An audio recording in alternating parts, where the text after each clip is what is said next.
Hey everyone, and welcome to Almost Cancelled. I am Peter, that is Connor, and we are going to talk about The Handmaid's Tale, Season 1, Episode 3. It's called Late. Full spoilers for the episode, as always. First things first, this should have been up yesterday. And Yes, speaking of late. speaking of late, it's very good. Very different kind of late, admittedly, but yeah, speaking of late. Uh, Schedule was just hectic yesterday, and it got pushed till today, so apologies for that, but we're here now. This is what happens when they give us three at once. Yes, that is what happens. So this one, I feel like we had a lot more flashbacks in this one. This had a Yeah, it was quite heavy on them. yeah. Not that I'm complaining because they were all very good. Oh, yeah, yeah. So yeah, so the gist of this one, as the title would suggest, I think obviously the whole show being about impregnating people, I think the word late immediately conjures up one specific thing. So Offred is late. Her period has not came yet. And all of a sudden, people are treating her differently because of this. Joy in particular, also the Martha, treating her very differently. And what I love is she comes into the house right after her shopping trip, as she usually does, and she sits down at the table. And Martha's like, "Oh, sit down, sit down. I'm going to give you a lunch." And she brings out her lunch, presents it all nicely, even a flower and a little jar. A Yes, little White vase. Rose. Yeah, little white rose, yes. And what I love about this scene, because eventually, like, she's standing there talking to her, and then Joy comes in and she's like standing up talking to her, and she's being very nice with her, and all the rest of it. What I love about this scene, it's all one shot. It's all Yeah. one shot, just staring, sort of wide shot at down the table at Offred, and this really works because she's been rushed in and she's sit down. She's told to stay put and eat her lunch, and everyone else, especially the Martha, who keeps going back into the kitchen to get more things. Like, they're all moving. She's told to stay still. The world's all revolving around her right now. So we stay with her, and it feels like everyone else is moving. Yeah. It works really well. It's one really long shot as well, and obviously it shows how they're treating her differently because she might be pregnant. That's obviously the big thing. The other thing is, though, is that even despite all this, she feels really little in the frame because she's sitting down, but everything's framed so that the others who are standing up are still in the camera. So Yeah. she's really low down. She feels like kind of like they're towering over her. She feels overwhelmed almost. And she doesn't even know why this is happening at first. It sort of clicks, and Yeah, then they kind of have to prod it to give her the yeah, answers almost. because oh, you've not asked I think she says rags. I think because it wasn't like the proper term. It was like Yeah. it was like a sort of harsher sounding word for it. But yeah, you've not asked for your rags yet. And it's like, oh jeez, all right. Yeah, she's clearly just lost count of when in the month she is, Yeah, but yeah. but Joy's on it. Too busy living in a fascist society to be concerned with Exactly. the minutiae of day-to-day living. But yeah, so I love that scene, and obviously, like the past episodes, there's been these standout scenes in each one. Obviously, a lot of them in this one are the flashbacks, but that's not to downplay the stuff in this. So as part of this plot, she's taken to we see Zanine again. We see Joy visit the baby, and she even lets Offred hold her. Which the actual mother comes up and is like, no, that's enough of that. But they're like, is this a good idea? Should she be holding her? It's like, oh, she's done it before. Calm down. She's thinking, she needs to practice. Yeah. Joy's changing attitude though is fascinating to watch. Like her, like after we'll talk about the scene where Offred goes to speak to Janine, but after she comes back from that, and Joy's like, "Oh, are you speaking with your friend?" And she's like, "I'm sorry, I should have asked for permission." She's like, "Oh no, it's okay." Like, entire thing to the point where I'm like, "All right, this is going to turn out to not be that's going to be a false positive. She's going to end up getting her period. She's just a little bit late," and I was expecting her to completely turn. And sure enough, It delivered. Yeah. end of the episode, she's like, "Oh right, oh she's a bit of the blood on her underwear or whatever," and the next morning I could feel the tension as she was walking down the stairs. She knew she had to tell her that no, Yeah. I'm not pregnant, no And she miracle. had to do it sooner rather than later. Yeah, in fact, she comes down and like Joy's arranging a better room for her. It's like, oh, there you get nice sunlight in through this window, and you get this nice, much more room. I was under the impression she was building a nursery as well. Like, is what it was meant to be. Oh, probably, yeah, but I think she was. I think she was going to be allowed to, at least while she was pregnant, she was like, "Oh, you're Oh, yeah, maybe. top of the class treatment. Get food made for you." Because what's the line she gives her when she's at the end of that one shot scene? She's like, "Oh, now you finish your lunch every bite now. You have to Yeah. join the full plate club," or it was something to that effect. It was, Yeah, like lick your plate clean. yeah, oh, Something to do with that. it was. Well, no, I took it as the full plate club was like, "Oh, you need to eat as much as we do now," All kind of right, thing. okay. Maybe I'm misinterpreting it, but either way, like Yeah, yeah. everything. She's like, I got a period, and see when she asked, this actually connects to another scene with Offred earlier on. But when Joy asks, "Oh, when did you get your period?" and I'm like, "Say just now. Say this morning when you woke up, just before you came down. Say just now." But she tells the truth and says last night, and I'm like, "Oh, why did you say that? Why did you Stupid say that?" move. And of course, Joy flips her lid and she drags her upstairs like she's a delinquent child by the arm and throws her into the room, and then Yeah. kneels down next to her and just screams shit into her ear. It is like so awful. You could see it coming, and you're just waiting for it. You're waiting for that snap.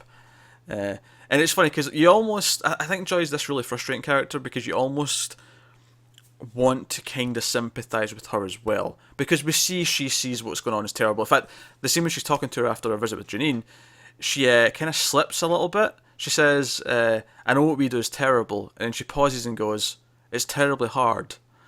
And it's like just a Yeah. little Freudian slip there that she is I aware of how think we've awful this seen was. that the whole time. Like her reactions when her husband is having sex with Offred, like she's very unhappy with the entire situation. Yeah, yeah, she's not delighted about it at She's all. not comfortable in the slightest. Yeah. But every time you almost gain a bit of sort of empathy with her, and you're like, okay, this is difficult for you. You're trying to sort of show your dominance, and that's why you're being very strict with her. Like, she'll then do something like this where she'll completely snap, and it's like, okay, it's really hard to even pretend to understand you right now because this is Yeah, so harsh. yeah, pretty And much.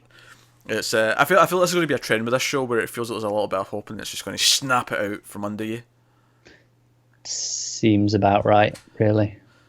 So yeah, so the two sort of shows, the two episodes, the two scenes There with we go. Getting Offren, smaller and smaller as we go. which we've skipped, is so the visit with Janine, where Janine's like, "Oh, he's in love with me," and she feels like she's delusional the entire time, and she's like, "Oh, my commander." So I was right. The commander is like something like seemingly all the rich husbands are called. Yeah, unless these are all the same rank at around this area. Oh yeah, maybe it's just it just happens that they're both Yeah, commanders, but the way she said my commander it could sounded be. like Yeah. yeah. No, no. But she's like, "Oh, he's in love with me," and she's named her baby as well. That's her real name. Uh, like she's named her baby her own name, and like I love that Offren's sitting there going, "Oh my god,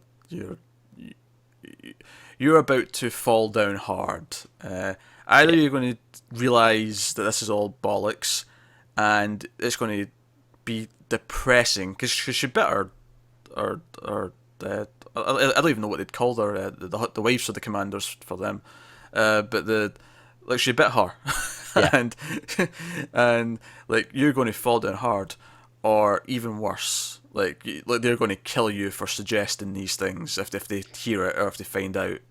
yeah. And it's obviously meant to be a nice parallel with what we saw with the relationship forming between Offgrid and her commander last Yeah, episode. yeah, certainly. It almost makes you wonder: do a lot of them do this, where they try and build this little relationship to make them feel better about what's going on, only to not care afterwards, kind of thing, and Yeah, shun them out? But yeah, she's like, "Oh, he's going to run away with me. Like we're going to run away. We're in love with a child." And I'm like, "Oh," like the whole time you just feel like this is such bullshit. Like none of this is true. yeah, pretty much. And It's she's just she's been delusional for a while. yeah. Like she's seemed it for most of the scenes we've seen her in. And that's not to say I'm not going to suggest that can never happen in this world. I'm sure there are some commanders who do fall for their handmaids. It might have kind of happened before with Joy, and that's why they get rid of the first one. Yeah, but That could here be why. it just It's a you don't delivery. believe it from her, Yeah, do you? you don't believe it at all. She feels delusional the entire time. Yeah, And then of course the other scene is when they come back home. There's a black van and someone waiting to question uh, offering or offered from about Offglen, and yes, My first observation about this scene is the guy who's in the interview, because Aunt Lydia is there. Aunt Lydia's like the enforcer, and she shocks her. She's got a shock baton, and she's shocking her. Right in the neck. Yeah, when the occasion calls for it, and I use that phrase ironically, but he has this voice. He sounds like a computer. Is that just me? No, he's very monotone. Very monotone, but also very nasally. Yeah.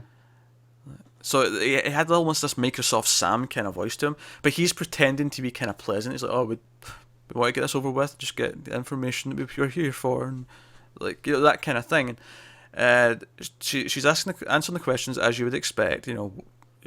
She was your partner. What did you talk about? The weather, and so far, yeah, this is truth. And then she admits that she knows she was gay, and I thought this was quite smart because this is the kind of thing where you give them a bit of the truth so they feel like they found something. Yes. But not enough to get you the full. She's not going to mention the resistance or what they were talking about. And this is also where we kind of like learn. All right, this was why they took her away. That it wasn't because of resistance. It was just her being gay. And of course, because she did say that they knew that she was gay to begin with. But there's more to it. We find out later on in the episode, of course, that she's actually actively pursuing something with the Martha. I think that's how Offred could have got away with it, going, yeah, I knew she was gay, before. Yeah. Like, because she said she knew because she mentioned that she had a wife. Yeah. But she can get out of it by saying, but now I thought she was loyal to all this. So yeah. Why would I report it? Yeah, she's very scared, and she says because she was my friend. And you see the scene escalate, and she gets shocked a few times, and she says the word gay. She says she was gay. And that word's forbidden now. Like this sets off Aunt Lydia. Yeah, because Aunt Lydia calls her a gender traitor. Yeah, that's the phrase they're using for this now, and it all builds up, and she eventually smacks her in the face with the baton and starts beating the shit out of her. Like it's full on, and that Joy runs in and is like, "Oh, she's pregnant. What are you doing?" Like she deflates the situation. But like the entire thing, again, it's uncomfortable. It's like the end of the episode where you feel the tension rising, and like she's not going to give the really important information, but that just this amount puts her in this position, and she's getting the shit beat out of her, and it is really difficult to watch. At this point. And obviously, it's the reason that she gets beat up is because she does stand up for herself as well. Yeah. Like when it says "blessed are the meek," she gives back the line about and they're the ones who shall inherit the earth. Yeah, the heavens or whatever it is, and that's standing up for herself. That's what gets her beaten so much. It's not just the gay thing. That was of like that's what escalates it though, because she steps in and she gives her shit, and it escalates from there. Yeah, it was the standing up that got the actual whack in the face, but the whole thing was building throughout the entire scene. Oh, absolutely. So no, that was very tense, and it was getting really tense as well when the questions started to turn sexual. It's like, did she ever try and touch you? Like that was one of the questions, and right from there, I was like, oh geez, where's this going? Like it's like, oh, that's what this is about. Yeah, so very tense, very. So meanwhile, we do actually follow Offglen's story. So I feel like we've got like a new plot thread that we'll follow. We'll follow her. We've been introduced to her. We've met her properly now, as they themselves said at the end of the first episode. So now we follow her as well. And we see where she's been taken. And actually, I remember seeing a photo of her with the mask on. She's got this, like, not quite Hannibal Lecter, but kind of similar idea. It's getting up there, isn't it? Yeah, it's like a sort of muzzle. And it's almost like they don't want her to try and kiss someone or something like that. It's like you almost get this weird sense of it.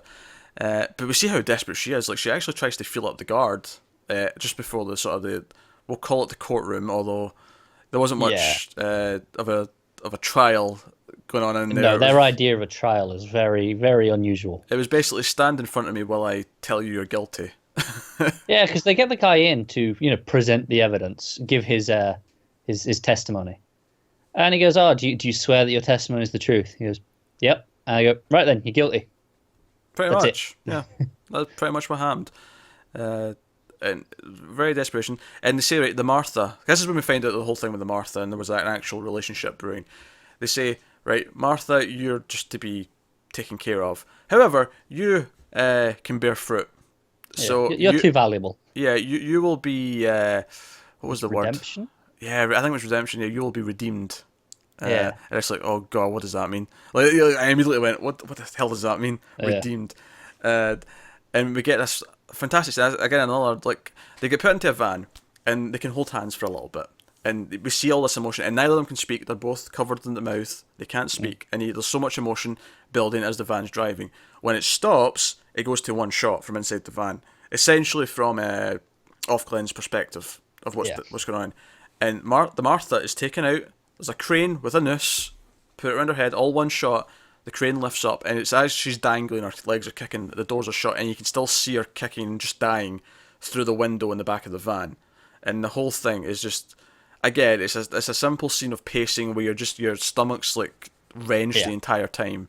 And I'm so glad the camera never leaves the van Yeah, that was because perfect. it just staying because you're right behind her head pretty much. So you're seeing what she's And seeing. It's yeah, perfect. exactly. You're right in her frame of mind, getting the same experience that she is. Which is why I think this episode is a big step for the show, in the sense that it's not just Offred's story anymore. Like, we now have another character that we will follow and see things from her perspective. Yeah, and you have to imagine this is going to, galvanize her into the resistance even more. Yeah, yeah, obviously, yeah, and so we don't see her until the end of the episode after this. And this is actually where the show gets the most science fiction I think it's ever gotten. Is this really, really ultra clinical, completely white sort of hospital-esque room. Yeah, I say it's a really big room. There's lots of beds. It's one of those big long rooms with rows of beds. And Offglen gets up out of bed, and she's got this sort of hospital going on, and she lifts it up and she looks at her underwear, and she's got a bandage over her groin, yeah, and it's like, oh Jesus Christ, what did they do? But I was also thinking, but wait a minute, like they still they want her to need have her. kids. Yeah, Yeah, like they can't just mess around down there that much. Like they need her to actually have kids. And Aunt Lydia comes in and is like, well, you can't want what you can't feel or can't need her. It was yeah, basically, yeah, it was like, right, they've removed her clitoris, basically. yeah. You can't act on anything if they haven't got the desire Uh, to have the pleasure. and the entire thing is just horrific. And it being so clinical and white kind of adds to it, because the whole time, Do you know what hit me the most in this scene though? When go on. Aunt Lydia comes in, she calls her by her real name. Oh, you're right, yeah. She doesn't call her off. I think it's Emily. I think it was her name. But that was like this room. Like I say, it's such science fiction. It's outside of everything. It's not even in the normal realms of their society where she has her own name still in this. It's that really made it feel surreal to me. I think that's also just adding the insult, though. It's like, I'm going to use your real name because this is the last remnant of who you are is gone. Yeah, I'm taking it away from you personally. I'm not taking this away from Offglen. I'm taking this away from you. Yeah, yeah. I wonder, does she go back to the same house? I don't know if they would send her back there. Do we follow her elsewhere? I'll be curious to see. But the scene ends with her. Like, we get this little, and again, this is where the camera is mostly still throughout the scene. There's not one shot. There's close-ups and stuff, but at the end, she starts screaming. She starts screaming just in like frantic misery, like of what's happening to her. The horror of what is just settling in, and she's screaming. And the camera is like darting around all these different shots of her screaming. And it's the opposite of obviously the staying still in some of the other scenes where it wants you to just sit and soak in the atmosphere. This is her feeling, because I think because when you go through something where you're very tense, right? Like your friend's about to die, or maybe something more realistic, as if you're in the hospital waiting to hear if someone you love is, are they going to make it? That kind of thing. Like, time slows down. Every moment feels like it's lasting an eternity, and that's kind of what the single shot in those sorts of scenes kind of emulate. You know, the scene in the van. Everything feels really. It makes slow. it feel like it's a long time, even though Yeah. it's not actually that much time. Yeah.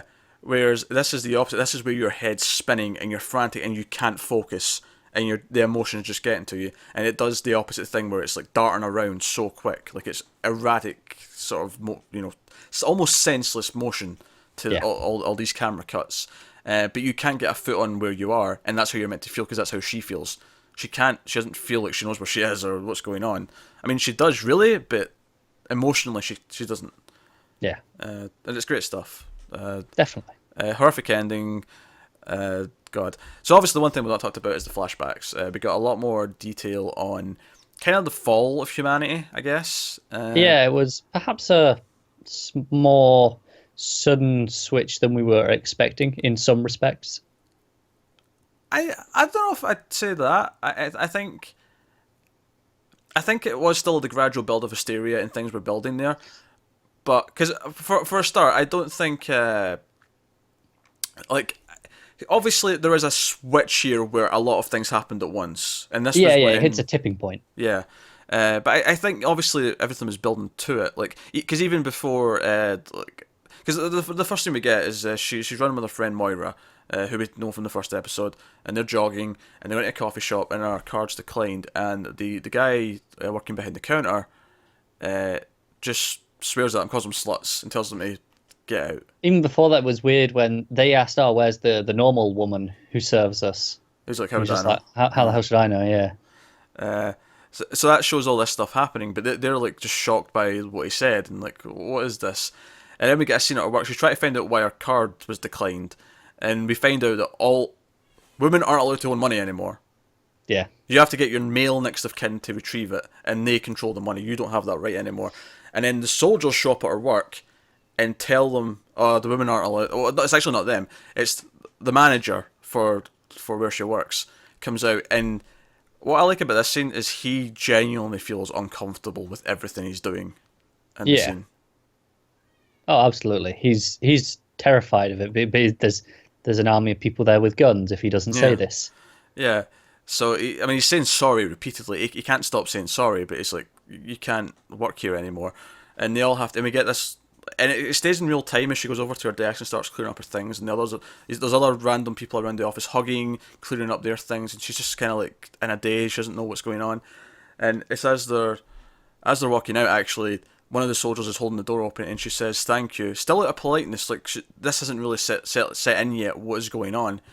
And he says one of the praise be you're under his eye, one of the set Yeah, phrases, and it's the first time she's ever heard it.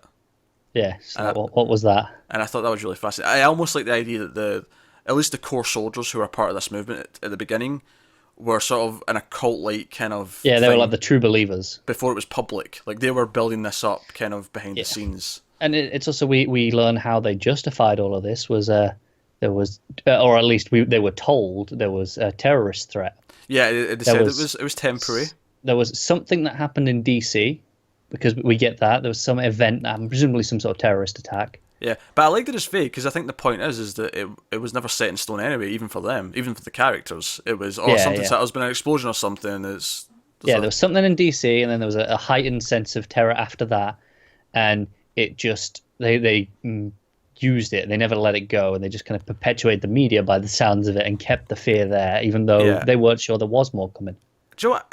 I think part of the reason why this show works so well is even though you could argue like would even the most horrible fascists in the world go down this path? I mean that's debatable. I don't know if necessarily the choices they make are believable, but how they enact everything, all this about controlling the media, putting fear into the population, all of that feels very authentic.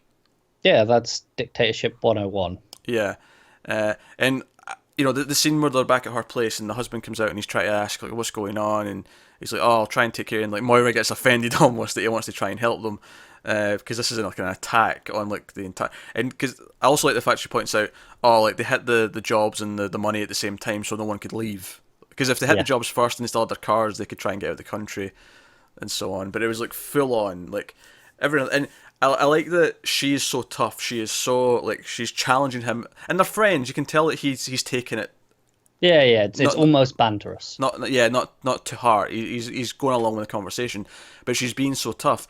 But when I don't want to call her Offred in the flashback.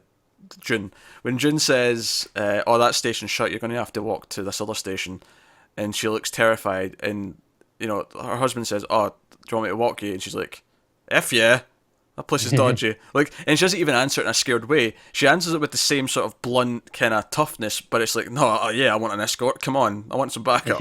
Yeah, exactly. And I like that. That was a nice sort of mix of like emotions going on there. Like she's still a character, but she's still like, yeah, that's dangerous. That place. Yeah.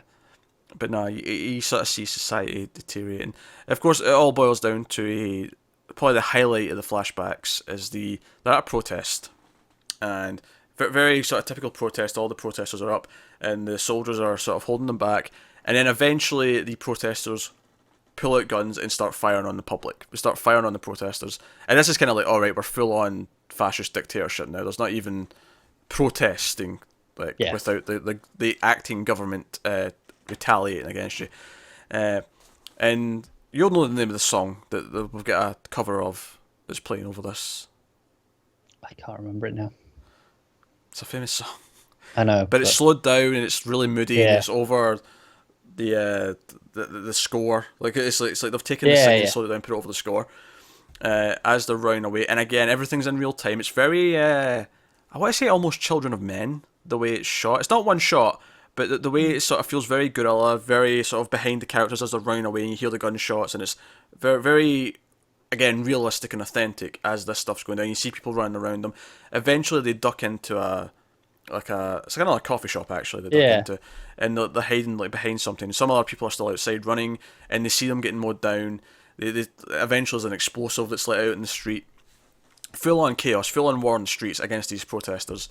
Absolutely. And the whole time the camera is handheld, which I love. The camera the whole time they're running into the shop, everything's handheld to give you the shakiness, the visceral sort of. And Yeah, just so to it's, feel more even real. when it's still, it's not completely still because they're not. Yeah, the camera's still kind of shaking, and they're constantly sort of looking outside to see if is things clear yet, are things better, what horrific things happening outside, and they're constantly looking. And the camera the whole time is moving with them and moving. It feels that frantic. Again, much like we talked about how the cuts are like you don't understand what's going on. Much like we said, the still shot is everything's moving slowly because everything's tense. It's tense, but it's not the same kind of tension. This is tension where it's like a mixture of the two, where Yeah. things are going. So all of a sudden there's gunfire and you're frantically trying to get out and you're trying to survive. Yeah, it's like a squirrely awareness, Yeah. sort of like very shaky, move about, a lot of quick movements. But your adrenaline's there. short. You're focused. It's not like the scene at the end with Offglen, where she's emotionally just all over the place. I don't think you're like that. You're frantic, but you're frantic in a way where you're focused on what you're frantic about. Like, Yeah. yeah, it's like your survival instincts are kicking in, but you're terrified the entire time, and that's what the shaky camera. So I've went into a lot of like filmmaking techniques in this one, but I feel like it really has shown these things throughout this episode. Yeah, absolutely. Which is why the direction's been on point. Is this the best of the three? Yeah, it probably is, because it gets the darkest, and Yeah, probably. that this show dark Yeah, is good. you say that like, yeah, it's probably the best, but it's been very consistent. Like, I It wouldn't has say been. this is a significant amount better than either of the previous two, which No, is of course a not. testament to it, really. Yeah, no, it's been frighteningly consistent, and like I said, the direction is doing a fantastic job of conveying what the protagonist, whether it's Alfred or Offglen, and whatever scene they're in, Yeah. conveying what they're feeling is doing a fantastic job, and that is what's making that with the acting is making such a large amount of the show. Yeah, it really is. So, great stuff. Anything else you'd like to add? No, it was a really great episode again, and as much as I've gone, damn it, Hulu, why did you give me 3 this week? Now I've got to go. Oh, now I've got to wait a week for one more, and now it's getting drip fed to me. Yep. They've got me hooked, and now it's like, God damn it. Yeah, they got us hooked, and now we need to like stand in the street corner, hoping Pretty they'll much. chill us some more. Yeah, pretty much. Oh dear. So great stuff. I'm almost tempted to say the present day Offred stuff is the weakest part in a weird way. Like the flashbacks and the Offglen stuff are so good that Yeah. I'll put it this way. Probably. I think Offred's plot in present day was better than in episode 2. But all Yeah. the other stuff in this one was better than the other stuff in episode 2. If that makes any sense. Yeah. No, I agree. But it's all good. It's all the quality's high. And given that the present day Offred stuff was actually a lot less than it's been in previous episodes, Yeah, that's true. that's okay that this happens to be the weakest one of that as well. Yeah, It's like they were sense. aware that this is the weakest part of that. Let's not focus on that for this episode. I'm really excited about what we've got going to have Offglen being up to. Yeah, excited to see. I'm excited to see that, even if it is as simple as coming back and replacing or re-replacing as Offglen.